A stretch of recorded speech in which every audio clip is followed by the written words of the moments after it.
नमस्कार, social city prime news चुनाव विकास और समीकरण में आपका स्वागत है। मैं हूं मनीष उपाध्याय। आज हम लोग हैं मोतिहारी में और हमारे साथ हैं हिंदू नवजागरण मंच के संस्थापक सदस्यगण दिनेश जी। आपका बहुत बहुत स्वागत है हमारे चैनल। सबसे पहले तो इस आगामी चैत्र शुक्ल प्रतिपदा से विक्रम संवत 2079 का प्रारंभ हो रहा है और इस चैनल के माध्यम से आप सभी चैनल के कार्यकर्तागण एवं सभी दर्शकगण को हिंदू नववर्ष की अग्रिम शुभकामना है, बधाई है हिंदू नवजागरण मंच की तरफ से। धन्यवाद।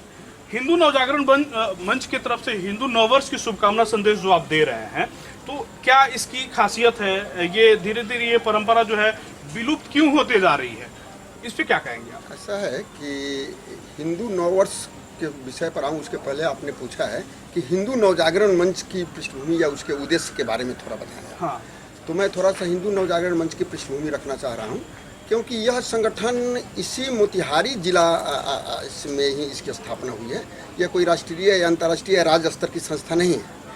अपने कुछ बुद्धिजीवी गण, कुछ हिंदू समाज से या कुछ समाज के जागरूक गण ने आज से करीब 10-12 वर्ष पहले, मतलब कि एक क्या है कि हम सभी अनुभव कर रहे हैं कि हम समस्याओं के जाल में उलझ गए हैं।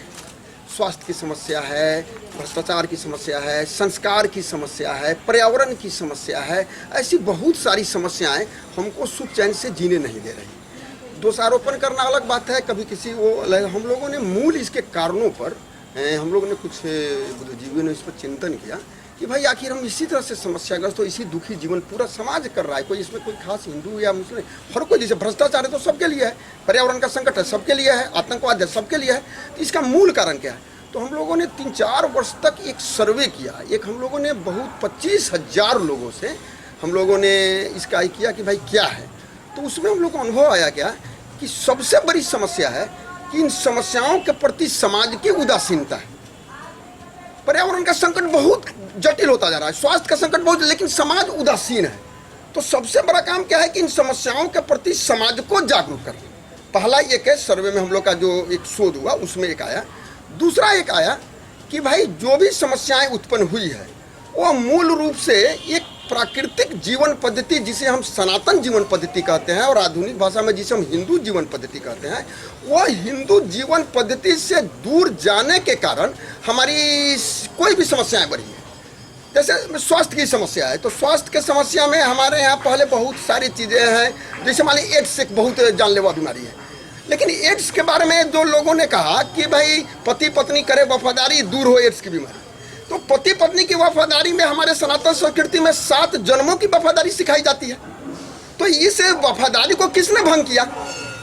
जो एक व्यक्ति 10-10 शादी किए या 3 तलाक के माध्यम से किए। तो यानी अगर पति पत्नी में वफादारी अगर सनातन संस्कृति के दृष्टिकोण से लोगों ने अपनाया रहता तो निश्चित रूप से एड्स नहीं आता। तो मैं एक उदाहरण दिया, जैसे मान लीजिए अभी कोरोना है, ये वायरस जनित है, तो टोटली प्राकृतिक हमारी इम्यूनिटी पावर कम क्यों हुई है? हम भोगवादी जीवन, अगर हमारा सनातन दृष्टि है सादा जीवन उच्च विचार, लेकिन हम भोगवादी जीवन जैसे ही जी रहे हैं, हमारी इम्यूनिटी पावर कम हो रही है। तो इसलिए हमको अगर समस्याओं से निजात पाना है तो हिंदू सनातन जीवन पद्धति पर समाज को प्रेरित करना पड़ेगा। ये मूल थॉट्स आया। और यानी सारे समस्याओं का ये कारण है कि सनातन जीवन पद्धति से दूर होना, और अगर समस्याओं का निदान थोड़ा लंबा जाएगा, लेकिन सनातन जीवन पद्धति से, जिसे हम हिंदू जीवन पद्धति कहते हैं, उससे लोगों को जोड़ना। और इसी क्रम में हुआ कि नहीं भाई, अब इसके लिए तो प्राथमिक जो दायित्व है इसको जोड़ने के लिए तो हिंदू का, चूंकि हिंदू की चीज़ें चूंकि सिर्फ हिंदू के लिए नहीं है, जैसे हिंदू की चीज़ जैसे कि हम तुलसी की पूजा करते हैं हिंदू की, लेकिन तुलसी का कहर आज पूरा विश्व पिया कोरोना में। हम पीपल हिंदू के लोग मानता है, लेकिन पीपल के पास कोई मुस्लिम बैठेंगे तो उनको भी ऑक्सीजन लगेगा, कोई क्रिश्चियन में। तो हिंदू का गाय जो हम हिंदू लोग पूजते हैं, लेकिन गाय का दूध सबको फायदा करेगा। तो हिंदू की चीज़ें सिर्फ हिंदू के लिए नहीं है, हिंदू की संस्कृति अगर बचाई जाएगी, इसको अगर प्रेरित करें तो सबके लिए लाभदायक है। जैसे पीपल का पेड़ कोई भेद नहीं करता, तुलसी कोई भेद नहीं करता, गाय भी नहीं। इसलिए हम लोग इसमें दूसरे पक्ष के विरुद्ध में या कुछ मतलब नहीं है, अपने चीज़ों को आगे बढ़ाना और उनमें उनको भी तुलसी का प्रिय, वो भी पीपल रोपे, वो भी पीपल। तो इस तरह की एक बात हुई, इसलिए हम लोग सकारात्मक व्यू से हुआ कि नहीं भाई हिंदू समाज का जागरण। तो सर्वप्रथम क्या है, हिंदू समाज ही सनातन संस्कृति से दूर है, तो हम दूसरे को क्यों क्या कैसे कहेंगे? हमारे घर से तुलसी नहीं है, हमारे गांव में पीपल, हमारे बाबा दादा पीपल रोप रहे हैं, लेकिन आधुनिक हम नौजवान नहीं पीपल रोप पा रहे हैं। तो इस तरह से गाय हमारे दरवाजे से हट गया। तो हम दूसरे को कहने से अपेक्षा है कि हम अपने समाज को पहले जागृत करें। अब जैसे कि इसी दृष्टिकोण से हम लोगों ने जो शोध किया उसमें एक विषय यह भी आया कि ज्ञान की कमी आज भी हिंदू संस्कृति में नहीं है। वेद पुराण कोई एक ग्रंथ लेकर पूरे दुनिया में तहलका मचाया हुआ है, कोई दास कैपिटल लिए हुआ है, कोई कुरान लिए हुआ है, कि हमारे पास वेद पुराण उपनिषद रामायण गीता महाभारत मतलब अनगिनत ज्ञान की कमी नहीं है, जिसको आज पूरे दुनिया में अमेरिका में पढ़ाई जा रही है। लेकिन फिर दिक्कत कहाँ हुई कि हम ज्ञान को कर्म में बदलना भूल गए। हम गाय के कहते हैं कि सर्वोत्तम में अमृत दूध, लेकिन हम गाय पर रखना छोड़ दिए, तुलसी घरों से छोड़ दिए। चंदन, यहाँ तक कि छोटा चीज है चंदन, ये चंदन टोटली साइंटिफिक है, आज्ञा चक्र और पहचान है, एक मानव की पहचान है, और उस चीज को हम स्वयं नहीं करते हैं। तो इसलिए हुआ कि हिंदू नवजागरण मंच ने कहा कि देखो भाई, बहुत हमला जुला की अच्छा है कि हम जो समाज उदासीन है उस हिंदू संस्कृति को हिंदू नवजागरण मंच यानी हिंदू समाज को जगाएंगे, और जब हमारी संस्कृति थोड़ा सी उन्नत होगी स्वाभाविक रूप दूसरे लोग भी जुड़ेंगे। इस दृष्टिकोण से हिंदू नवजागरण मंच की स्थापना हुई। और इसमें हम लोगों ने फिर एक चीज और हम लोगों ने शोध किया कि इसमें क्या है कि हम छलांग लगाना चाहते हैं। हमारे बहुत प्रवचन चलते हैं, हमारे बहुत ऋषि महर्षि, लेकिन वो बड़ी बड़ी बातें बताते हैं, लेकिन समाज अभी बहुत निचले स्तर पर आ गया है। अब कहते हैं सर सच बोलो, आज की स्थिति में बहुत संभव नहीं है, ये छोड़ दो खाना पीना, ये छोड़ दो। तो क्या होता है, लोग इधर से सुनता है इधर से निकालता है, यानी हम छलांग लगाने के लिए हमने कहा कि नहीं, ऊपर अगर उठना है तो सीढ़ी का प्रयोग कीजिए। और हिंदू नवजागरण मंच कुछ नहीं किया है, 15 कदमों की एक सीढ़ी बनाया है, और उसी को सनातन संस्कृति का जो परम वैभव है उसी का रूपांतरण रामराज्य में होता है। तो वह रामराज्य का एक लक्ष्य रखकर वो 15 कदम की सीढ़ी में 2 कदम अभी निर्धारित किया है, वह भी 5 साल के शोध पर 25,000 लोग, सैकड़ों कार्यकर्ता, एक सामान्य रिक्शा वाला से लेकर एक हलवाहा से लेकर और प्रकांड विद्वान पंडित से लेकर प्रोफेसर तक में हम लोगों ने किया कि भाई क्या क्या चीज़ हो।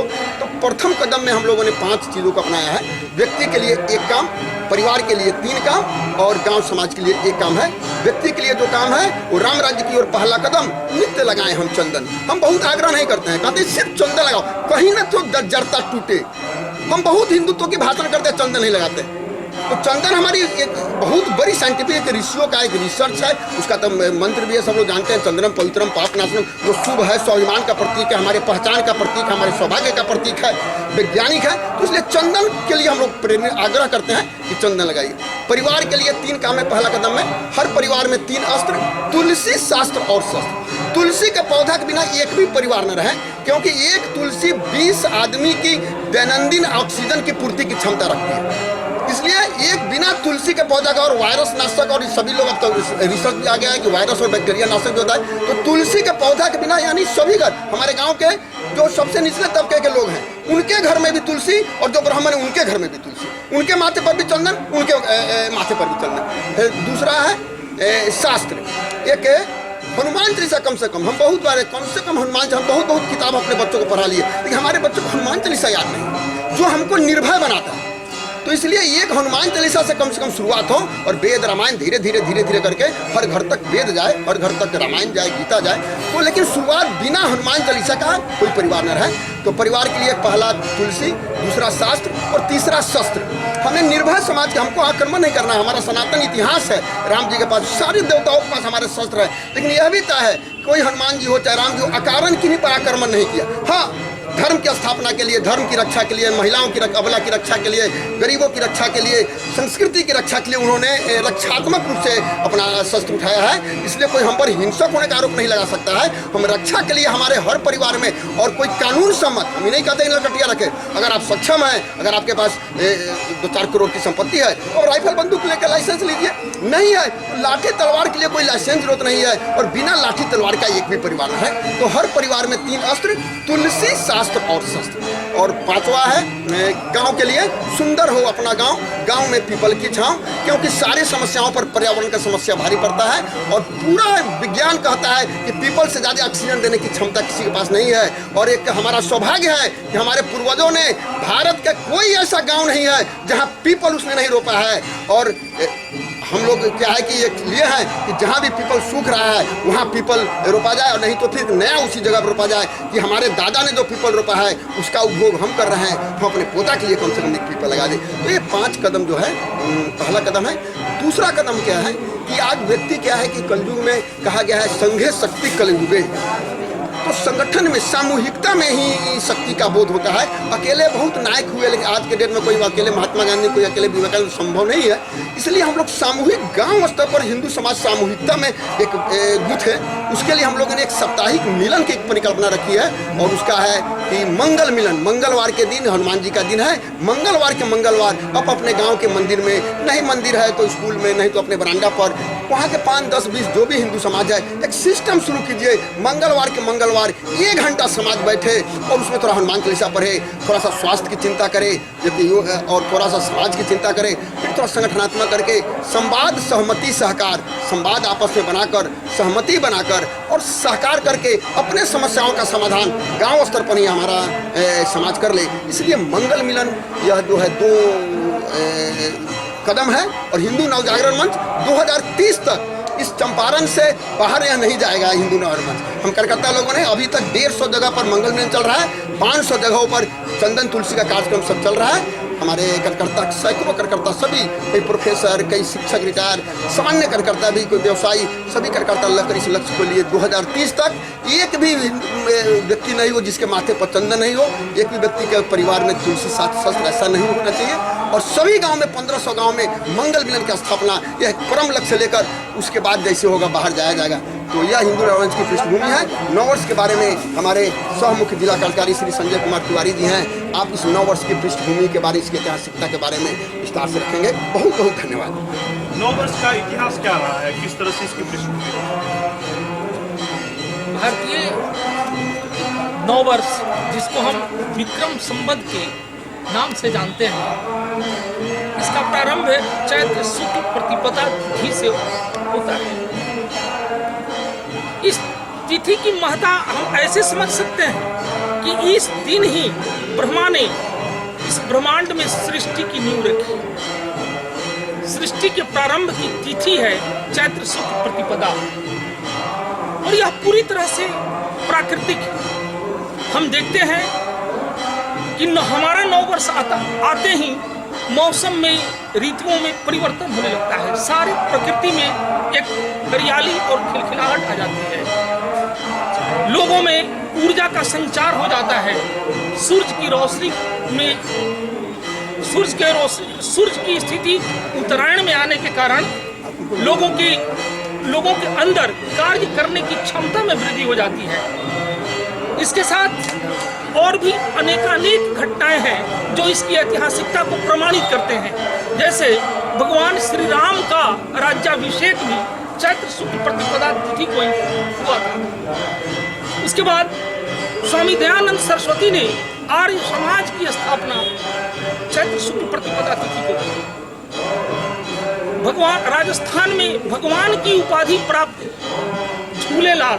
भगवान झूलेलाल का भी जन्म तिथि चैत्र शुक्ल प्रतिपदा तिथि। तो आप मानते हैं कि चैत्र में जो पक्ष आता है, जो मतलब मुहूर्त होता है, ये 9 वर्ष जो मतलब मार्च का जो महीना होता है, इंग्लिश कैलेंडर के हिसाब से जो मार्च का जो महीना होता है, हिंदी कैलेंडर के हिसाब से वो चैत्र का महीना होता है, जिसमें 9 वर्ष शुरू होता है। जी बिल्कुल, प्रारंभ से ही यह होता रहा है, और आज भी इन प्रकार पूरे विश्व इस 9 वर्ष को मानता है, लेकिन स्वीकारता नहीं। हमारे साथ मुरारी जी भी हैं। 9 वर्ष की शुभकामना संदेश जो है हमारे दर्शकों को अपने हिंदू नवजागरण मंच के माध्यम से दी। बहुत बहुत धन्यवाद आप चैनल के लोगों को कि आप लोगों ने हम लोगों से हिंदू नवजागरण मंच के बारे में और 9 वर्ष के बारे में जानने का प्रयास किया। इस 9 वर्ष के शुभ अवसर पर आप देखेंगे कि सारे पत्ते हरे हरे नए खिल जाते हैं, सारे वृक्षों में मंजरियां लग जाती हैं, सारा प्रकृति जो है सो एक नवीनता और नई चेतना, नई ऊर्जा का संचार की अनुभूति करने लगती है। तो इस तरह से विशेष रूप से हमारे संजय तिवारी जी ने बताया है, यह 9 वर्ष ही हमारा 9 वर्ष है। कविवर रामधारी सिंह दिनकर ने जो है सो एक बहुत सुंदर कविता लिखी है कि यह 9 वर्ष हमें स्वीकार है, जो 1 जनवरी को हम लोग मनाते हैं। 1 जनवरी का 9 वर्ष जो है वो 1582 ईस्वी में एक ग्रोगरी था, पोप ग्रोगरी, और उसी ने उस नए कैलेंडर का निर्माण किया और उस समय चूँकि भारत 1605 ईस्वी के बाद 1607 ईस्वी से ये गुलामी अंग्रेज़ों के गुलाम हो गया। इस तरह से जो है भारत में अंग्रेजी कैलेंडर हो गया। नहीं तो 1191 ईस्वी के पहले ये चैत्र शुक्ल प्रतिपदा के नववर्ष को ही हमारे समाज में प्रचलित था और हमारा समाज इसी नववर्ष को मनाता था। इसलिए हम तमाम पूरे दुनिया के हिंदुओं से यह निवेदन करना चाहेंगे, यह आग्रह करना चाहेंगे, उन्हें पुनः जागृत करने का प्रयास कर रहे हैं कि हमारे चैत्र शुक्ल प्रतिपदा के दिन का जो हिंदू नववर्ष है, इसको नववर्ष के रूप में मनाएं, इसको उत्सव के रूप में अपने जीवन में लें, अपने जीवन में नए खुशियों का संचार इसी दिन से करें, अपने जीवन को धन्य बनावें और हिंदुत्व के विकास में अपनी महती भूमिका